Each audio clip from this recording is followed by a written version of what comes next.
Halo semuanya, pada kesempatan kali ini kelompok kami akan membahas sedikit tentang kemiskinan dan kami akan memberikan solusi untuk mengatasi kemiskinan yang ada.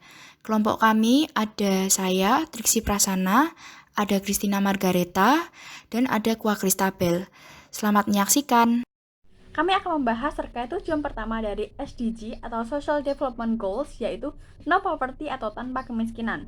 Nah, yang dimaksudkan tujuan dari SDG ini yaitu untuk mengakhiri kemiskinan dalam bentuk manapun. Nah, kita sering mendengar istilah kemiskinan. Lalu apa itu kemiskinan? Menurut Badan Pusat Statistik atau BPS dan Departemen Sosial, bahwa kemiskinan adalah ketidakmampuan individu dalam memenuhi kebutuhan dasar minimal untuk hidup layak, baik dari segi makanan maupun non-makanan. Sedangkan menurut World Bank pada tahun 2000, kemiskinan adalah kehilangan kesejahteraan atau deprivation of well-being. Jadi, kita dapat menarik kesimpulan bahwa kemiskinan adalah ketidakmampuan individu atau kelompok dalam memenuhi kebutuhan dasar mereka baik dari segi sandang, pangan, pendidikan, tempat tinggal, dan lain-lain.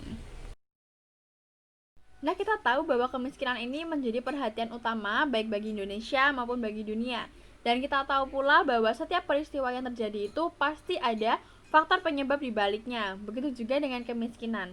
Dilansir dari buku yang berjudul Memahami dan Mengukur Kemiskinan pada tahun 2013 yang ditulis oleh Indra Maepita, bahwa ada dua faktor penyebab kemiskinan. Yang pertama ada faktor internal, yaitu faktor yang berada atau berasal dari dalam diri seseorang.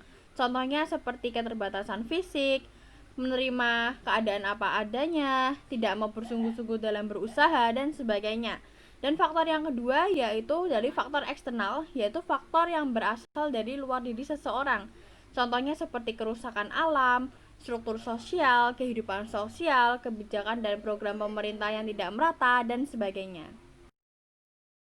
Nah, ini adalah gambar dari grafik kemiskinan di Indonesia dari tahun 2013 sampai Maret 2020 yang diambil dari data Badan Pusat Statistik atau BPS. Jadi BPS ini mencatat bahwa dari bulan Maret 2019 sampai Maret 2020 itu angka kemiskinan di Indonesia mengalami peningkatan sebanyak 1,28 juta orang, di mana dari jumlah penduduk awalnya berjumlah 25,14 juta orang menjadi 26,42 juta orang. Angka peningkatan kemiskinan di Indonesia ini juga didukung dengan adanya peristiwa COVID-19. Selain itu, ada juga data jumlah penduduk miskin di Indonesia berdasarkan tiap pulaunya yang bisa dilihat dari gambar, bahwa tiap pulau itu rata-rata mengalami peningkatan jumlah kemiskinan. Menurut Suharyanto yang dikutip dari Tirto ID, bahwa seluruh provinsi di Jawa Tengah itu mengalami peningkatan jumlah kemiskinan. Dan yang tertinggi itu berada di DKI Jakarta yang meningkat sebanyak 1,11%. Nah, setelah kita melihat gambar grafik kemiskinan di Indonesia yang di slide sebelumnya, kita bisa mengambil analisis yang pertama bahwa faktor COVID-19 itu menyebabkan peningkatan angka kemiskinan di Indonesia. Yang kedua, pertumbuhan produk domestik bruto atau PDB kuartal 1 pada tahun 2020 itu melambat, khususnya pengeluaran konsumsi rumah tangga yang hanya tumbuh sebanyak 2,84% dibandingkan pada tahun 2019 yang mencapai 5,2%. Yang ketiga, sektor pariwisata dan wisman ke Indonesia itu mengalami penurunan sebanyak 64,11%. Yang keempat, pada periode September 2019 sampai Maret 2020, secara nasional harga eceran beberapa komoditas pokok itu mengalami kenaikan. Salah satunya beras yang naik 1,78%. Dan yang kelima, yaitu penduduk hampir miskin yang bekerja di sektor informal itu mencapai 12,15 juta orang. Nah, kelompok ini merupakan kelompok penduduk yang rentan terhadap kemiskinan dan paling terdampak dengan adanya pandemi COVID-19. Nah, berdasarkan analisis tersebut, kita bisa mengambil kesimpulan bahwa dampak kemiskinan ini tidak hanya dirasakan oleh masyarakat kota saja, tetapi juga masyarakat desa.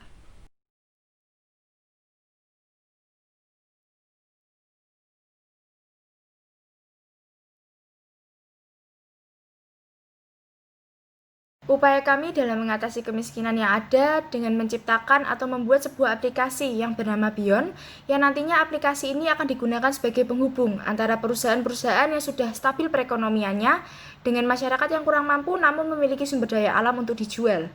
Tidak hanya perusahaan yang sudah stabil saja, namun perusahaan dari kelas menengah hingga ke atas pun juga dapat bergabung untuk membeli sumber daya alam dari unit-unit kecil yang dimiliki oleh masyarakat tersebut. Tidak hanya untuk perusahaan saja, namun aplikasinya ini juga terbuka untuk umum yang mau atau membutuhkan untuk membeli sumber daya alam tersebut.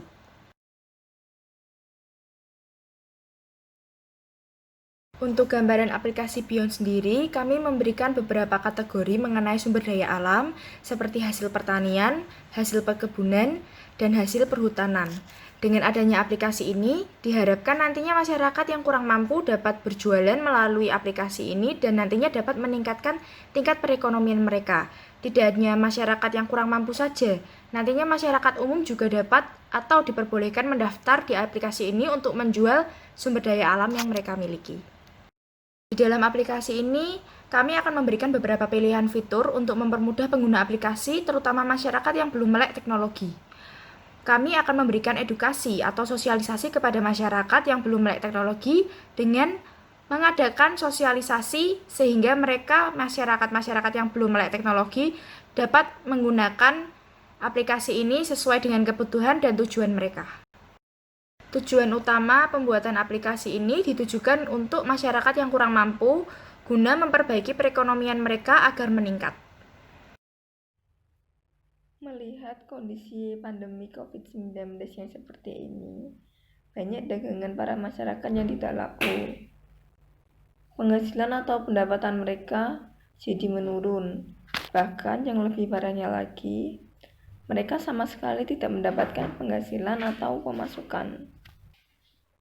Salah satu kelemahan dagangan masyarakat kecil seperti ini adalah barang dagangan mereka tidak dapat dijangkau oleh masyarakat luas, serta mereka tidak paham bagaimana caranya menjual dagangan secara online. Jadi yang membeli barang dagangan mereka hanya masyarakat sekitarnya saja. Dengan kata lain, hasil pendapatan mereka hanya seputaran segitu saja tanpa adanya peningkatan. Kelompok kami juga melihat bahwa banyak sekali perusahaan-perusahaan yang mengambil bahan baku alam sampai ke luar negeri. Salah satu alasannya dikarenakan perusahaan-perusahaan tersebut tidak mengetahui siapa saja yang menjual bahan baku alam seperti yang mereka cari di dalam negeri. Bahan baku alam tersebut contohnya adalah hasil pertanian, perkebunan dan perhutanan. Realitanya, rata-rata orang yang menjual sumber daya alam adalah masyarakat pedesaan. Maka, aplikasi ini bekerja untuk membantu penjual dengan perusahaan. Dengan banyaknya perusahaan yang mendukung dengan membeli barang dagangan mereka, maka perekonomian Indonesia akan lebih membaik lagi. Di dalam aplikasi ini, kami memberikan beberapa pilihan fitur untuk mempermudah pengguna aplikasi, terutama bagi masyarakat yang belum melek teknologi. Kami akan memberikan edukasi kepada masyarakat yang belum melek teknologi dengan mengadakan sosialisasi, sehingga mereka atau masyarakat kecil bisa menggunakan teknologi sesuai dengan kebutuhan dan tujuan mereka. Demikian presentasi dari kelompok kami terkait upaya dalam menangani kemiskinan di Indonesia. Terima kasih.